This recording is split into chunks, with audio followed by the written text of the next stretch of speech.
মনে রাখবেন এটা 18 কোটি লোকের দেশ। এটা অন্য ছোটখাটো দেশ আপনাদের আশেপাশে যা আছে তা নয়। আপনারা আমাদের এখানে ভিন্ন ধর্মাবলম্বীর কথা বলেন, নিজের দিকে তাকালে বোধ ভালো হয়, কিন্তু ওনারা যদি পায়ে পড়ে ঝগড়া করেন তাহলে বাংলাদেশের লোক তো আর কোনোদিন ওই দেশমুখী হবে না।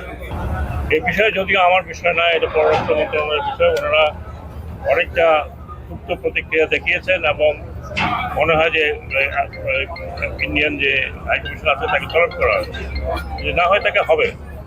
তবে আমি একটি কথা বলি, আমরা আমাদের প্রতিবেশীদের সাথে শান্তিতে থাকতে চাই, কিন্তু ওনারা যদি পায়ে পড়ে ঝগড়া করেন তাহলে বাংলাদেশের লোক তো আর কোনোদিন ওই দেশমুখী হবে না। এবং ওই দেশের প্রতি যে আমাদের একটা বন্ধুত্ব সুলভ ইয়ে ছিল, এটা খারাপ করছিল না ওনাদের কারণে। কোনো কারণ নাই যে এই সমস্ত করার। আমাদের দেশে যারা আছেন অন্য ধর্মাবলম্বী, তারা আমাদের না করে, আমরা তাদের ভালো মন্দ সবাই দেখছি। সরকারের কাজই হলো এটা। এখন বিভিন্ন মিডিয়া এবং বিভিন্ন যদি এই ধরনের প্রচার করতে থাকে, আর যদি কেউ ধমকি দিয়ে দেন মিডিয়াতে বাংলাদেশের নিরাপত্তা হুমকির উপরে, নিরাপত্তার উপরে, যা করছেন তা নিজের দেশে করছেন। দয়া করে এগুলো করবেন না।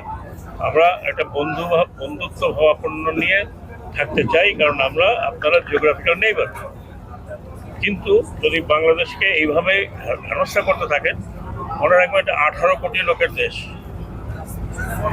এটা অন্য ছোটখাটো দেশ আপনাদের আশেপাশে যা আছে তা নয়। আমি অনুরোধ করছি যে আপনারা এই ধরনের প্রভোকেশন নেবেন না। আপনারা আমাদের এখানে ভিন্ন ধর্মাবলম্বীর কথা বলেন, নিজের দিকে তাকালে বোধ ভালো হয়। আমি যদিও ওগুলো কথা বলতে চাই না, কারণ এটা আমার সাবজেক্ট না।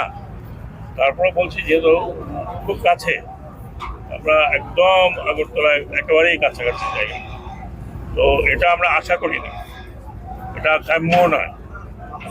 আমরা আমরা আমরা আমাদের মতো থাকতে চাই, আমরা আমাদের মতো শান্তিতে থাকতে চাই।